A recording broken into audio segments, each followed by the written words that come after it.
Bonsoir à tous et à toutes et bienvenue dans ce live.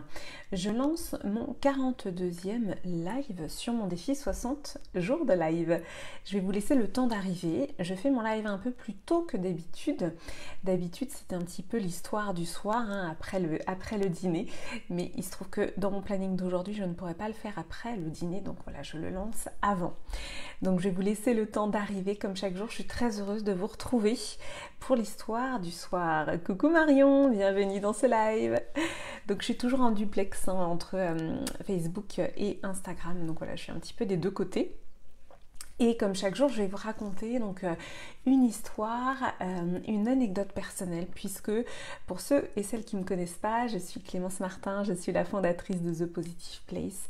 Et The Positive Place, c'est une entreprise qui s'intéresse à ce qui se passe à l'intérieur et qui ne se voit pas. Merci Marion pour ta présence. Pour celles et ceux qui sont en live, faites-le moi savoir par un petit coucou dans le chat. Ça me fait toujours très plaisir de pouvoir me connecter à vous en live. Si vous êtes là en replay, mettez-moi le hashtag replay. Même en différé, c'est pareil. C'est un plaisir en fait de rentrer en lien avec vous, avec vos petits commentaires, vos remarques, voilà comment ça résonne pour vous. Pour moi, c'est vraiment l'objectif de ces lives, c'est de rentrer en lien avec vous, c'est d'apporter ma contribution, ma part. Voilà, je suis le colibri qui apporte sa part, c'est-à-dire que en donnant à voir cet invisible, en donnant à voir la profondeur de cette partie invisible de l'iceberg, pour moi c'est aussi voilà, une façon de contribuer à tout simplement rendre visible quelque chose qui ne l'est pas. Et pour moi c'est un manque en fait dans nos vies. Et donc de la même manière que j'ai comblé ce manque pour moi, je le donne à voir aussi pour vous autoriser vous à aller voir à l'intérieur aussi. Coucou Maude! Oui, en effet, je fais mon live plus tôt que d'habitude. Super que tu sois là. Donc voilà, je fais mon live un peu plus tôt avant le dîner. Comme ça sera l'histoire du soir, mais avant le dîner. En tout cas, pour ma part, je n'ai pas encore dîné. J'espère que vous avez passé une bonne journée, un bon week-end prolongé. Et donc, comme chaque jour, aujourd'hui, je vais vous partager une histoire, une anecdote personnelle qui m'est venue suite à un échange avec une amie. Et je me suis dit, c'est vrai qu'on peut complètement s'enfermer dans des rôles qu'on attend de nous. On peut complètement s'enfermer, s'emprisonner soi-même dans des rôles que l'extérieur attend de nous sous forme d'injonction. Et là où c'est pervers aussi pour nous, c'est que on s'y enferme sans s'en rendre compte et au final on en souffre. Donc ça va, voilà, je vous parle par métaphore, mais vous savez que j'aime bien parler concret aussi. Et donc je vais vous raconter tout simplement ce qui s'est passé pour moi dans, on va dire, la première partie de ma vie, puisque j'ai quand même passé donc 13 ans avec le père de mon fils. Et comme je vous l'ai dit, moi, j'ai expérimenté des choses, j'appelle ça des expériences, des expérimentations. Et donc je me faisais cette réflexion que sur cette première partie de ma vie, entre guillemets, je me suis moi-même enfermée. En fait, je me suis moi-même enfermée dans ce que l'on attendait de moi. Et qu'est-ce que l'on attendait de moi? Eh bien, beaucoup de choses, puisque quand on est une femme, on a internalisé des injonctions extérieures. Qu'est-ce que ça veut dire internaliser? C'est-à-dire que on a ressenti des projections qu'on avait sur nous. On les a ressentis, puis on les a comme absorbés à l'intérieur de soi, et puis on est devenu en fait ces projections. Donc j'en ai déjà parlé, mais voilà, en tant que petite fille à l'école, on nous demande d'être sage. Ensuite, voilà, quand on grandit, être une femme, cela implique de remplir son rôle, en fait, de remplir son rôle, de faire voilà, beaucoup de choses à l'intérieur, dans nos intérieurs aussi au niveau de l'éducation. Et pour ma part, ça a été quelque chose que j'ai complètement internalisé, c'est-à-dire que quand j'ai emménagé avec le père de mon fils, donc avant que nous ayons notre enfant, je me suis imposé en quelque sorte beaucoup de choses. C'est-à-dire que tout d'un coup j'étais devenue, j'avais à cœur d'être une bonne ménagère. Alors je sais que ça peut paraître drôle maintenant, mais c'était vraiment ça. Donc j'avais à cœur d'être une bonne ménagère, c'est-à-dire donc de bien m'organiser pour faire mes courses. Et je veux dire, en soi, c'est aussi, je veux dire, c'est comment dire, je veux pas dévaloriser ça, mais je veux juste vous montrer le cheminement. Voilà, c'est pas une histoire de dévaloriser le fait d'être organisé, etc. Mais vous allez comprendre pourquoi je vous présente les choses comme ça. Donc, j'avais à cœur d'être vraiment une ménagère parfaite, organisée, les courses, le ménage, anticiper absolument tout au niveau de l'administratif. Et en toute honnêteté, quand je regarde cette période, je me dis mais j'étais une machine de guerre, quoi. Ça marchait super bien, je faisais mes impôts dans les temps, etc. etc. Et donc il y avait cette partie-là où finalement, en tout cas pour moi, il y avait ce souhait quand même de correspondre à une image un petit peu de perfection. Ça c'était, voilà, voilà, je voulais aussi que ça fonctionne bien, parce que c'est sûr que quand on est organisé, bah, ça fonctionne bien, c'est simple, c'est fluide, etc. Donc j'avais ça dans, on va dire, dans ma structuration, dans mon fonctionnement de couple. Le truc, c'est qu'en parallèle de ça, dans ma relation au père de mon fils, en fait, j'avais ce syndrome qui peut-être va vous parler, qui est le syndrome du sauveur. C'est-à-dire que je considérais que le père de mon fils n'avait pas eu de chance en fait dans sa vie. On va dire, bah voilà, on est tous avec un jeu de cartes. Hein. J'aime bien cette image du jeu de cartes. C'est-à-dire que quand on joue à un jeu de cartes, voilà, il y a une distribution, on a chacun un jeu. Et puis bah, le jeu diffère en fonction de dans quelle famille on est né, dans quelle région du monde, hein, évidemment. Donc voilà, moi je considérais que le père de mon fils n'avait pas eu de chance, qu'il avait eu de multiples difficultés et que donc je devais l'aider. Voilà, donc c'était important pour moi. En même temps, dans un couple, c'est vrai qu'on est là aussi pour s'entraider. Donc la limite est subtile. En tout cas, pour moi, dans cette vision du couple, il y a quand même cette histoire de soutien. Sauf que moi, qu'est-ce que je faisais? Eh bien, dans cette dynamique du sauveur, finalement, je ne laissais pas la place à mon compagnon pour faire lui-même ses expérimentations, puisque j'étais dans l'anticipation. Je faisais à sa place. Voilà, je faisais à sa place. Je savais qu'il avait un énorme complexe sur l'anglais parce qu'il ne parlait pas anglais et qu'il avait besoin de parler l'anglais pour obtenir tel poste. En tout cas, il voulait postuler à des postes pour progresser dans son entreprise. Qu'est-ce que j'ai fait? Je lui ai payé des cours d'anglais. Voilà, je voulais qu'il parle anglais, etc. Donc, pour moi, les cours d'anglais, c'était vraiment un exemple de ce que je faisais en fait quotidiennement. C'est-à-dire que j'allais anticiper ses besoins. J'anticipais des choses pour que lui soit épanoui, pour que lui soit bien dans sa peau. Voilà, donc au final, c'est comme si j'endossais pour lui sa propre responsabilité, la responsabilité de sa vie. Donc cette dynamique du sauveur, j'en avais un peu parlé dans un de mes précédents lives, donc je vais vous redonner, c'est en fait ce qu'on trouve dans le triangle de Karpman, le fameux triangle sauveur, bourreau, victime. Donc c'est un triangle, c'est très important de l'avoir en tête parce que dans toutes nos relations, il y a forcément, alors quand je dis il y a forcément, notre société est quand même structurée comme ça autour de ce triangle-là. Et quand on fait du développement personnel, eh bien justement, on va rentrer dans cette dimension de prendre la responsabilité de sa vie pour sortir du triangle. Être dans le triangle, c'est monnaie courante, il n'y a pas de jugement à avoir là-dessus. Simplement, si j'en parle aujourd'hui, c'est justement pour mettre la lumière là-dessus, pour pouvoir en sortir en fait, parce que c'est une voie sans issue. Le triangle de Karpman, c'est une voie sans issue, c'est un enfermement, c'est une prison. Donc au final, dans ce que je viens de vous raconter, comment a été structurée ma vie en fait sur cette première partie en fait, dans cette relation de couple que j'avais, comment était structurée ma vie? Eh bien, il y avait à la fois ce besoin de faire beaucoup de choses, de faire pour me rendre utile et aussi pour correspondre à une certaine vision de la ménagère que j'avais internalisée.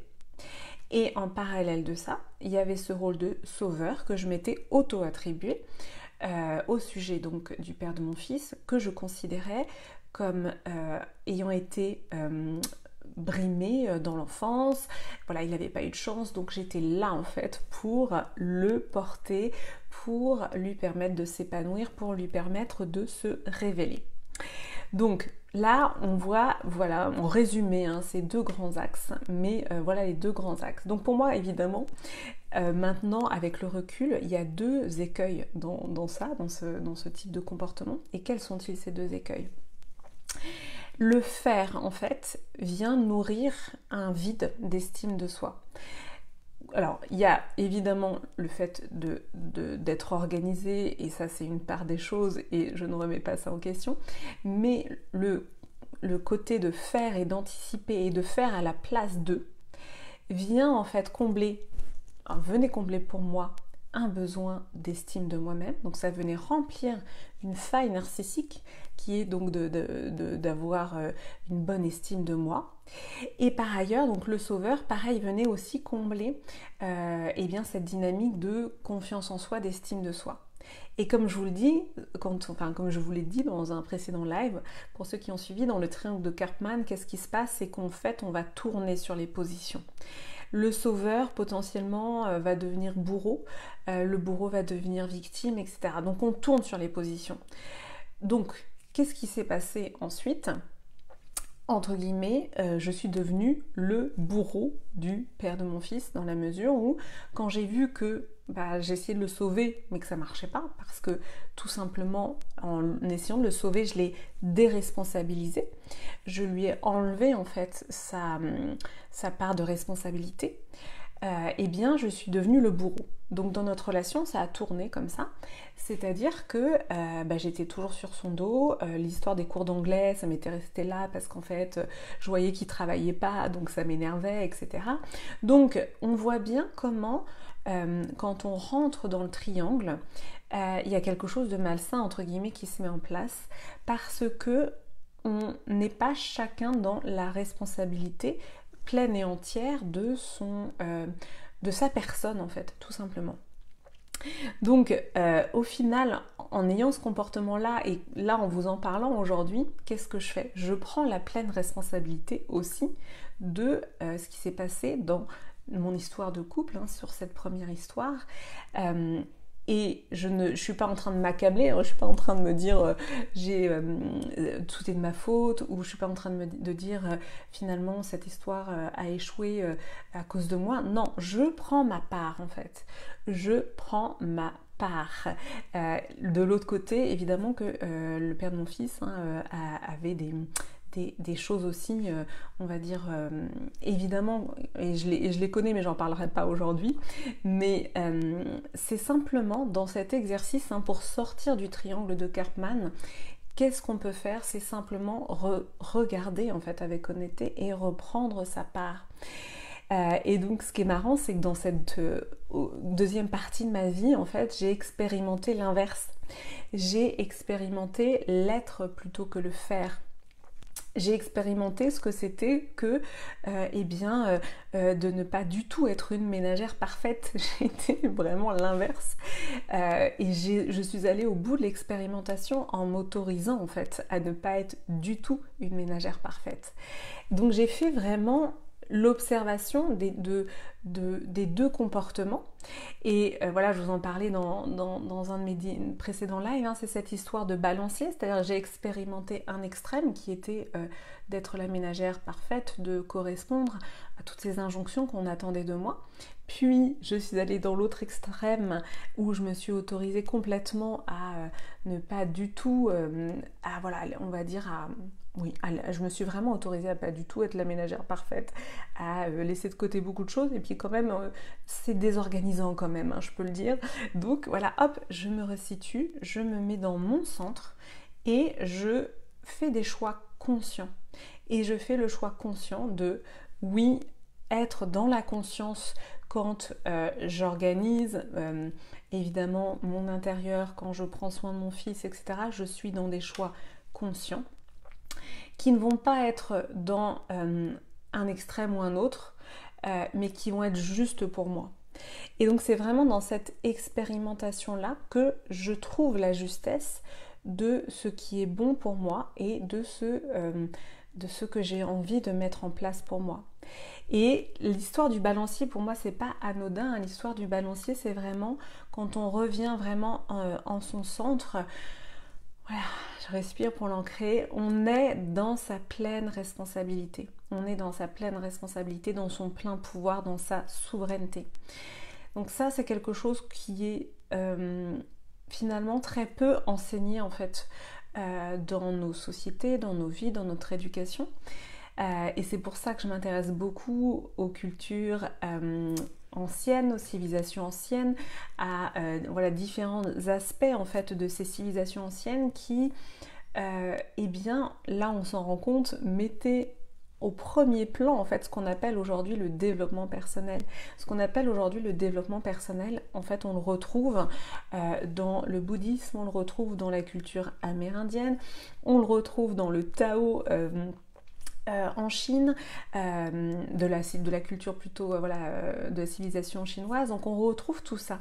Donc ce qu'on appelle aujourd'hui développement personnel et qui peut sembler être un hobby ou un loisir, c'était en fait la structuration même de ces civilisations-là qui développaient le pouvoir personnel, qui développait la souveraineté, qui développait vraiment cette posture d'équilibre où je suis dans mon pouvoir personnel et où je ne suis pas à endosser des rôles qui ne m'appartiennent pas. Que ce soit le bourreau, la victime ou le sauveur, que ce soit la ménagère parfaite qui correspond aux publicités, que ce soit peu importe en fait le rôle qu'on décide d'endosser, c'est de faire des choix en conscience. Donc ça c'est vraiment très important et c'est ce que j'avais envie de vous partager aujourd'hui. Je regarde les petits commentaires. D'accord, donc maintenant tu me dis que tu faisais aussi comme ça avec ton ex-petite amie, tu faisais tout et tu payais un peu tout. Super, ouais, belle prise de conscience Marion, génial. Donc en effet, quand on est comme ça dans le trop, dans le vouloir faire toujours plus, être sauveur, parce qu'on a besoin de remplir en fait cette faille à l'intérieur. Donc c'est, comment dire, il n'y a pas de jugement à avoir, c'est plutôt de se dire, ok, comment je peux remplir cette estime de moi ? Et remplir cette estime de moi, ça n'est pas égoïste, c'est juste, comment dire, voilà, c'est pour ça que je vous parle des civilisations anciennes, hein, quand on voit que c'était vraiment central dans leur fonctionnement, pour moi c'est le cœur de la vie en fait, c'est le centre de la vie. Donc c'est vrai quand on se fait ce cadeau de se dire oui, je vais prendre soin de moi, je vais m'accorder en fait ce temps, je vais m'accorder cette valeur, si on ressent qu'on n'est pas dans notre estime de nous-mêmes, oui, ça va demander en fait d'y mettre de l'attention, ça va demander d'y mettre un focus, mais en tout cas moi ce que je peux vous dire c'est que c'est la clé vraiment, c'est ce que je ressens comme étant une des clés d'ouverture pour soi et pour les autres, une des clés d'ouverture aussi de contribution au monde. Donc c'est vraiment dans ce sens-là, dans cet équilibre-là retrouvé que, en tant qu'être humain, eh bien, il y a des choses qui vont s'éclairer, il y a des choses qui vont s'illuminer même, j'ai envie de dire. Il y a des choses qui vont s'ouvrir.